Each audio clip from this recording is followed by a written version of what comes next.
नमस्कार, मैं हूं पवन त्यागी। ममता बनर्जी ने बीएसएफ को घेरते हुए बीएसएफ को गाली तक दी है।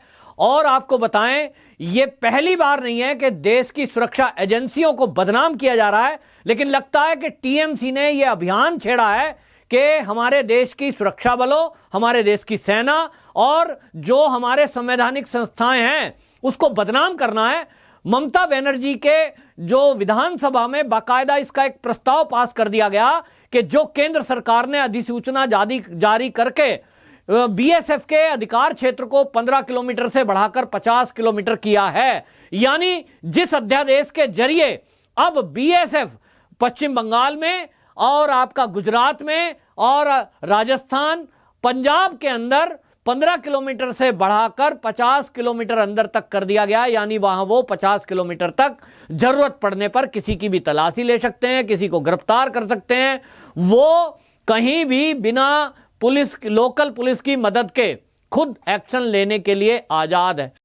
लेकिन इस प्रस्ताव से, इस नोटिफिकेशन से, ये जो केंद्र सरकार ने, गृह मंत्रालय ने किया है, इसका विरोध कर रहे हैं। और विरोध पंजाब में पहले शुरू हुआ, लेकिन अब टीएमसी में बाकायदा इस तरह का एक बर्ताव किया गया कि बीएसएफ को बदनाम करने के लिए जो ममता बनर्जी के विधायक हैं, बाकायदा विधानसभा के अंदर इस प्रस्ताव का विरोध करने के नाम पर उद्यान गुहा, उन्होंने बाकायदा बीएसएफ के ऊपर एक भयंकर आरोप लगा दिया। और उन्होंने कहा कि बांग्लादेश से जब सीमा पार करके हमारे देश में कोई अंदर महिला घुसपैठ करती है तो उसको गलत तरीके से बीएसएफ के पुलिस वाले छूते हैं।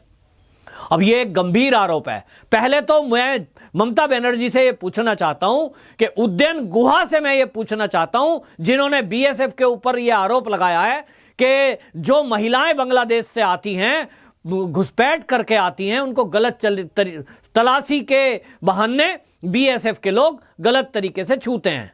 मैं आपसे एक बात पूछना चाहता हूं, मुझे उदयन गुहा जी जवाब दें कि बीएसएफ बॉर्डर में सुरक्षा करने के लिए लगाई जाती है और उसका काम है कि सीमा पार से कोई भी व्यक्ति घुसपैठ करके भारत की सीमा में अंदर ना आ पाए, क्योंकि भारत की सीमा में नशे की खेप आती है, भारत की सीमा में बॉर्डर पार से हथियार आते हैं, वहां से तस्कर आते हैं, वहां से आतंकवादी आते हैं। तो बीएसएफ के पास ऐसा कौन सा यंत्र है कि वो ये पता लगाए कि बांग्लादेश से जो महिला आई है इसके पास इनके कपड़ों में छुपे हुए अस्त्र नहीं है, या नशे की कोई खेप नहीं है, या वो आतंकवादी नहीं है?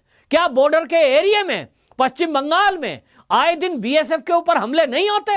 निश्चित रूप से गो तस्करों पर जिस तरह से बीएसएफ ने कार्रवाई की पश्चिम बंगाल सीमा पर, गो तस्करों ने जानलेवा हमला किया, रोड से हथियारों से हमला कर दिया। ये तो बीएसएफ के अधिकारियों के पास, बीएसएफ के सिपाहियों के पास राइफल होती है, बंदूक होती है, वरना तो ये बांग्लादेशी घुसपैठिए बीएसएफ को मार दें और बीएसएफ पिट जाए, बीएसएफ पे हमला हो जाए। इस पर ममता बनर्जी एक शब्द नहीं बोलती। और बोल किस पर रही है? जो गो तस्करी कर रहे हैं, यानी गो तस्करों को अगर मार गिराया जाता है जो कि बांग्लादेशी हैं, जो कि रोहिंग्या हैं, उनकी मौत पर ममता बनर्जी रोती है, लेकिन बीएसएफ को बदनाम करने की कसर उनके विधायक नहीं छोड़ते, और वो भी ऑन रिकॉर्ड। आप विधानसभा में बहस कर रहे हैं, क्या बहस कर रहे हैं कि केंद्र सरकार ने बीएसएफ का अधिकार क्षेत्र बढ़ा दिया है, 15 किलोमीटर से 50 किलोमीटर कर दिया है। ये हमारी सरकार के बीच में दखल है। कैसे दखल है भाई? कल को अगर हमारी सेना को जरूरत पड़े कि पश्चिम बंगाल का जो बॉर्डर है उस एरिया से आतंकवादी आ रहे हैं, या चीन का जो एरिया है वहां, उस चीन का अरुणाचल प्रदेश से लगते हुए एरिया से यदि चीन आक्रमण कर दे और हमारी सेना को जरूरत पड़े कि वो पश्चिम बंगाल में भी सर्च अभियान चलाए या वहां तैनाती उनकी हो, तो आप उसका विरोध करेंगी। बीएसएफ क्या पाकिस्तान की सेना है? बीएसएफ क्या हमारे देश का वो सीमा सुरक्षा बल नहीं है? अगर वो सीमा सुरक्षा बल है तो उसको पहले दिन से अधिकार है, वो बनाया ही इसलिए गया बॉर्डर की सुरक्षा के लिए। लेकिन जिस तरह के कारनामे पश्चिम बंगाल में हो रहे हैं उसको ममता बनर्जी सरकार की तरफ से बढ़ावा दिया जा रहा है, घुसपैठ को बढ़ावा दिया जा रहा है, बल्कि एक पूरा नेक्सस चल रहा है। और अभी हाल ही में यूपी की एसटीएफ ने, यानी उत्तर प्रदेश पुलिस ने खुलासा किया है कि किस तरह से पूरा एक गिरोह पश्चिम बंगाल के जरिए बांग्लादेशी की घुसपैठ कराता है, रोहिंग्याओं की घुसपैठ कराता है, फिर उनके फर्जी आधार कार्ड, पैन कार्ड, दस्तावेज बनाए जाते हैं, यहां तक कि पासपोर्ट तक भी फर्जी बना दिए गए। अब एक आदमी घुसपैठ करके वो उत्तर प्रदेश के मेरठ तक आ गया और बीएसएफ के पास यदि ये केस हो, क्योंकि उसकी जिम्मेदारी है कि उसको पता लगे कि कोई आदमी अवैध बिना पासपोर्ट, बिना वीजा घुसपैठ करके वो यहां से घुसा था और वो अगले 1-2 दिन में कहीं बिहार, कहीं यूपी या दिल्ली में आकर बस गया है, तो क्या वो वहां जाकर बीएसएफ के अधिकारी उसको गिरफ्तार ना करें? आप कह रही हो 15 किलोमीटर से आगे 50 किलोमीटर कर दिया, हम इसका विरोध करते हैं। लेकिन ममता बनर्जी जी, वो उत्तर प्रदेश में मेरठ में एक बांग्लादेशी आया और उत्तर प्रदेश का मेरठ शहर पश्चिम बंगाल और बांग्लादेश की बॉर्डर से 2000 किलोमीटर अधिक है वो। तो योगी जी ने तो मना नहीं किया कि मेरे अधिकार क्षेत्र में क्यों आप दखल दे रहे हो, उत्तर प्रदेश पुलिस को बताओ, उत्तर प्रदेश की पुलिस पकड़ेगी। योगी जी ने कहा नहीं भाई, देश की सुरक्षा से जुड़ा हुआ मामला है, आप आइए मेरठ में गिरफ्तारी करिए। एसटीएफ को सहयोग में लगाया, उत्तर प्रदेश की पुलिस को बीएसएफ के सहयोग में लगाया और अपराधियों की गिरफ्तारी हुई। तो आपको चाहिए ये कि आप पश्चिम बंगाल के डीजीपी को बोलो कि बीएसएफ को मदद करें, क्योंकि देश के दुश्मनों से लड़ना है, नशाखोरों से लड़ना है, गो तस्करों से लड़ना है, आतंकवादियों से लड़ना है। लेकिन आप लड़ाई कर रही हो तो देश की सुरक्षा बल बीएसएफ से, और आप अपमान कर रहे हो, आप बलात्कार का केस लगा रहे हो। क्या कहने का मतलब है? ये जो बोल रहा है उदयन गुहा, इसने भरी सभा में बोला, सदन के अंदर बोला, ऑन रिकॉर्ड बोला कि जब कोई महिला घुसपैठ करके आती है तो उसको बीएसएफ के अधिकारी, बीएसएफ के सिपाही तलाशी लेने के नाम पर गलत तरीके से छूते हैं। क्या मतलब है इस लाइन का? इस लाइन का मतलब है कि आप खुद पूरी दुनिया में अपने देश की बीएसएफ को बदनाम करने की कोशिश कर रहे हो कि हमारे देश की जो बीएसएफ है वो अत्याचार कर रही है। कल को जेएनयू का टुकड़ा टुकड़ा गैंग जिस तरह से कश्मीर के बारे में नैरेटिव चला रहा था कि कश्मीर में सेना बलात्कार करती है, कश्मीरियों पर अत्याचार करती है, आप ये कहना चाहते हैं? तो मैं एक बात कह रहा हूं, किसी भी महिला को गलत तरीके से छूना गलत है, लेकिन क्या कोई घुसपैठ करके आए, कोई बिना आधार, कोई बिना पासपोर्ट, बिना वीजा, और वो घुसपैठ करके आता है तो जैसे ही वो भारत की सीमा में पैर रखता है वो इस देश का अपराधी हो जाता है, क्योंकि घुसपैठ बिना वैलिड दस्तावेजों के वो अवैध होती है। तो कोई अवैध घुसपैठ करके यदि बांग्लादेशी और रोहिंग्या आया है तो वो अपराधी है। तो अपराधी के साथ कैसे ट्रीट होता है? बीएसएफ के अधिकारी ये कहें, बहन जी नमस्ते, आप क्यों आई हो, आपको किसने बुलाया है, तो आपके पास वीजा पासपोर्ट नहीं है, तो बहन जी आप कृपया करके वापस चली जाओ, ऐसा बोलें क्या? ऐसा बोलने से बीएसएफ के क्या वापस जाएंगी वो रोहिंग्या? जाएंगे क्या? उनके पीछे पूरा गिरोह है।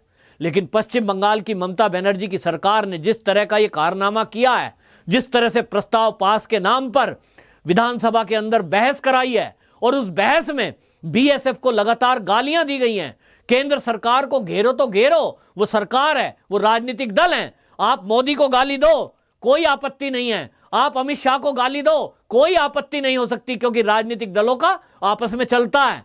लेकिन आप देश के सुरक्षा बलों को गाली दो, बिल्कुल ना चोलबे, ये दीदी ना चोलबे। मैं बता रहा हूं कि आपने ये हमारे देश की अस्मिता, हमारे देश के सीमा सुरक्षा बलों पर सवाल उठाया है, ये देश में नहीं चलने दिया जाएगा। और मैं कहता हूं केंद्र सरकार इस पे संज्ञान ले कि जिस तरह से विधानसभा के अंदर ममता बनर्जी की उपस्थिति में यह बहस हुई है और बीएसएफ के जवानों को गाली दी गई है, उनके खिलाफ केस दर्ज करे और राष्ट्रद्रोह में केस दर्ज करे, क्योंकि हमारे देश के चाहे वो सैनिक हो, चाहे वो पुलिस बल हो, अगर कोई इस तरह का फर्जी आरोप लगाता है तो ये अपराध की श्रेणी में आए और राष्ट्रद्रोह की श्रेणी में आए, क्योंकि वो देश के दुश्मनों के साथ मिल गए हैं।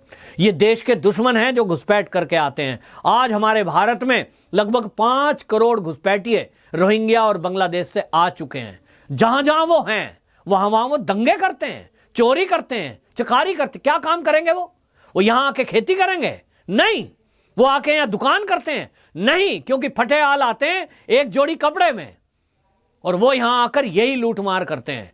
तो आप लूटमार, बलात्कार और हिंसा करने वालों के साथ क्यों खड़े हो? लेकिन ममता बनर्जी की सरकार, वो तो जीतकर इसी आधार पे आई है, तुष्टीकरण। तो तुष्टीकरण करो।